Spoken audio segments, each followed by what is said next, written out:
So the next section is the respiratory system. And when we talk about the respiratory system, we have to distinguish between internal or cellular respiration versus external respiration. So internal or cellular respiration refers to the utilization of oxygen and energy substrate, i.e. food, in the form of fats, carbohydrates, and proteins in order to produce energy in the form of ATP. And in the process of forming ATP, we release some energy in the form of heat, and then we also produce a byproduct in the form of carbon dioxide. So cellular respiration really refers to cellular metabolism, and it's really the entire purpose of external respiration, which is really the primary topic that we talk about in the respiratory system. So external respiration involves the delivery of oxygen from the external environment to the site of cellular respiration, to basically cells in our body. So it's the delivery of oxygen from the external environment to the site of cellular respiration, and it also involves the removal of carbon dioxide from the site of cellular respiration out of it and then into the external environment. So this external respiration, okay, the delivery of oxygen and the removal of carbon dioxide, is really the primary topic that we talk about in the respiratory system, but keep in mind that cellular respiration is really the entire purpose of external respiration. So the respiratory system, let's talk about some general anatomy. The respiratory system, or the pulmonary system it's also called, occupies this thoracic cavity of the body. And so the thoracic cavity, some boundaries to mention. The thoracic cavity is the superior margin of the thoracic cavity are the clavicles, so the collarbones. And then the inferior margin of the thoracic cavity is the diaphragm. Okay? And the thoracic cavity is encased by the rib cage. Okay? And then, of course, on the bottom, encased by the diaphragm. And there are some very special features about the thoracic cavity that is not true of other body cavities.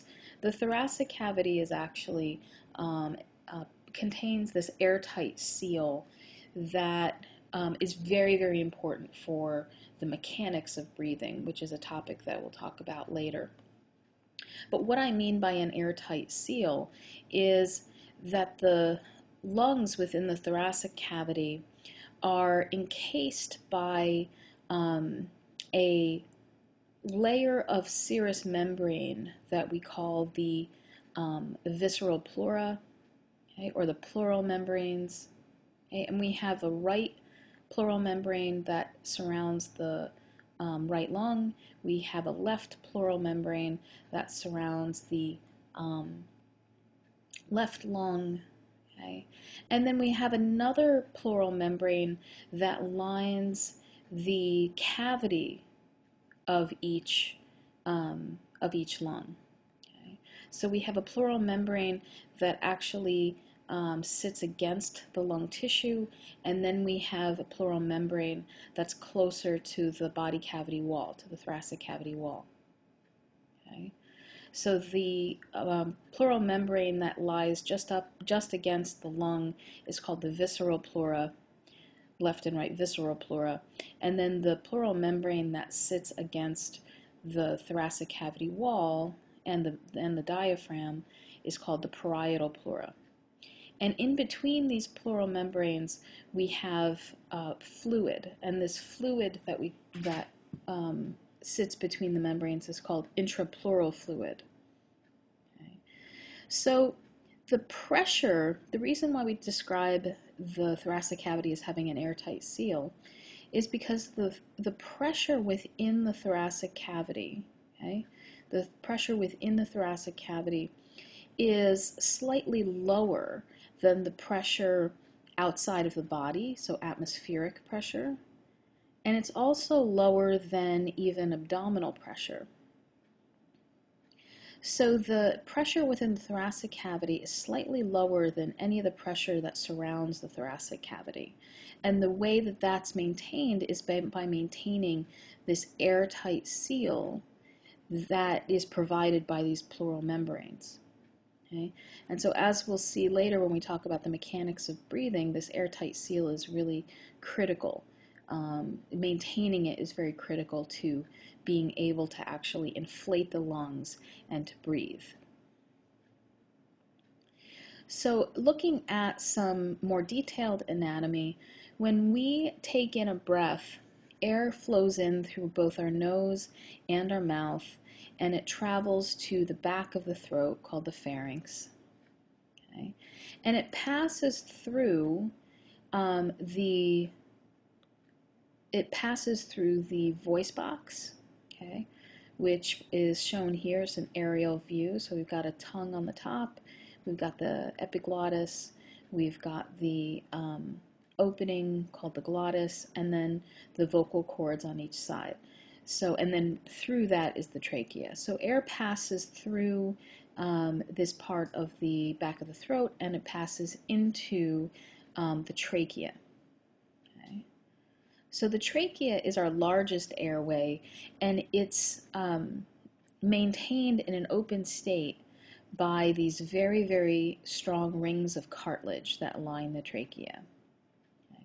So air flows into the trachea, down, and then hits this bifurcation that is described as the right and left bronchus or bronchi. Okay. And so the right and left bronchi, the two airways, are also lined with cartilage. Okay. And then air flows from these bronchi into each lung. And then the airway, once it gets into the lung, it's going to branch multiple times, as you can see over here on this side. It's going to branch multiple times, and then with every branch point, it's going to form smaller and smaller airways. Okay, and so those airways, as they get smaller, they lose their rings of cartilage. Okay, and we call those smaller airways bronchioles. Okay. So the bronchioles lose the cartilage, and instead they actually have smooth muscle surrounding their walls. Okay, so over here what we're looking at is the final portion of the airway. The final portion of the airway. So the branching happens over and over again, and the airways get smaller and smaller, and they form smaller and smaller bronchioles, until finally we get to the smallest bronchioles that we call the terminal bronchioles. You can see the smooth muscle surrounding them. The terminal bronchioles lead then to what we call the respiratory bronchioles, and then the respiratory bronchioles lead to the alveolar sacs. Okay. Now, the reason why these respiratory bronchioles are called respiratory bronchioles, because you can actually see that there are these bulges coming out of them. They actually have alveoli. And the alveoli in the respiratory bronchioles and the alveolar sacs, the clumps of alveoli, are the sites of gas exchange. Okay.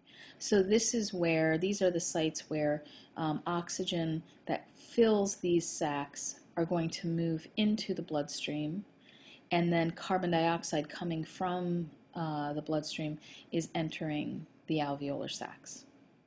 Okay. So the alveolar sacs and the respiratory bronchioles, these small alveoli, are the sites of gas exchange.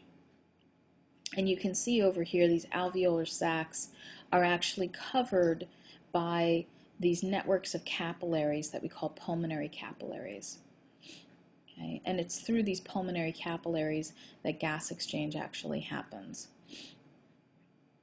And each of these pulmonary capillaries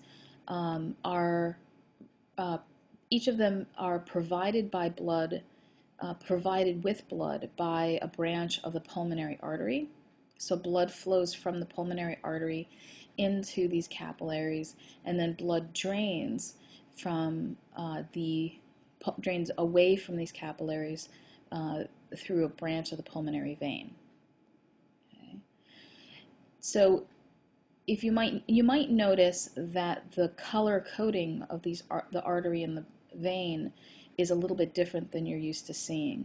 So you may have seen arteries colored in other places of the body in red because those arteries are carrying oxygen-rich blood, and then the veins that you may have seen before are colored in blue because they are carrying oxygen-poor or deoxygenated blood.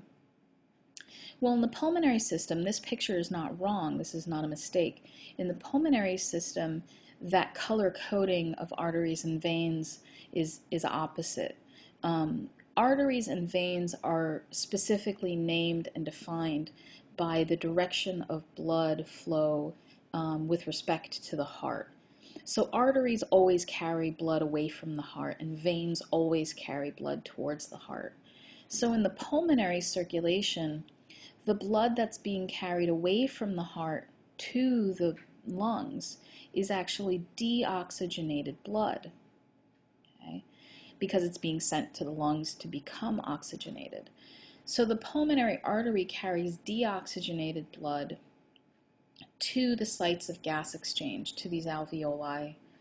And then you have the oxygenation of blood, and then that oxygenated blood is carried towards the heart by the pulmonary vein, and then the heart will then pass that on to the rest of the body. Okay. So that's important to keep in mind. The pulmonary circulation is slightly different in that respect. Now the microanatomy, so what are these cells involved at the sites of gas exchange? So what we're actually looking at here is a very, very expanded picture of this interchange here between the alveolar sacs and the pulmonary capillary space, because that is the site by which we're going to have this exchange of oxygen and carbon dioxide. So over here what we're looking at is this purple cell that is very flat, that's forming the walls of the alveoli. Okay, so this, I'm sorry, not purple, this pink flat cell, you see the nucleus here, this cell is called a type 1 alveolar cell. Okay. This flattened cell, type 1 alveolar cell, they form the walls of the alveoli, of these alveolar spaces. Okay? And so inside the alveoli is actually this, it's this hollow structure, and it's filled with air that has been inhaled in. Okay? There's another cell, this blue cell here, called the type 2 alveolar cell. Now this cell, its purpose is to produce a substance called pulmonary surfactant. And this pulmonary surfactant is this thin layer in blue that lines the interior of the alveolar sac. Now pulmonary surfactant is a substance that has what we describe as a detergent action. It's able to break up the surface tension of water. Okay, because the air in the alveolar sacs, the air here, actually has some water vapor. Okay? It's what we call humidified air. Now the water vapor would tend to cause this alveolar sac to collapse because water likes to stick to each other. Water molecules like to stick to each other. So in order to maintain this alveolar sac in an open position, in order to prevent it from collapsing, we have pulmonary surfactant. Pulmonary surfactant interferes with the stickiness of water and prevents the sac from collapsing. So extremely important. Another cell type that we find within the alveoli it's colored in yellow here in this slide, is the alveolar macrophage. And macrophages are are immune cells in the body that carry out what we call phagocytosis, meaning that they can actually consume any kind of debris or bacteria that might enter the alveolar space. Okay, so the alveolar macrophage is protecting the alveolar space from dust, debris, or infection. Okay. And then on the other side here, the other space that we're looking at is the pulmonary capillary space. And so the pulmonary capillaries, like other capillaries in the body, are lined by another flattened cell type. This cell type we call the capillary endothelial cell. Okay. So the capillaries, the pulmonary capillaries, contain blood. And so over here on the right, you can see an erythrocyte, or a red blood cell. And so you notice that the red blood cell, the diameter of the red blood cell, is actually equal to the diameter, nearly equal to the diameter of the capillary. Okay? And that's true for most capillaries in the body. And the reason for that is because gas exchange, the movement of oxygen, carbon dioxide, is happening through simple diffusion. And so by keeping that red blood cell very, very close to the wall of the capillary, we're going to minimize the diffusion distance. Right? We're going to minimize the diffusion distance, which is going to aid in accelerating the rate of diffusion of oxygen and carbon dioxide. Okay, so in the process of gas exchange, which is actually the topic of the next chapter, what we're going to have is oxygen is coming from the alveolar space and it's traveling into the pulmonary capillary, and carbon dioxide is moving from the pulmonary capillary space into the alveolar space. Okay, and so that's the topic of the next chapter.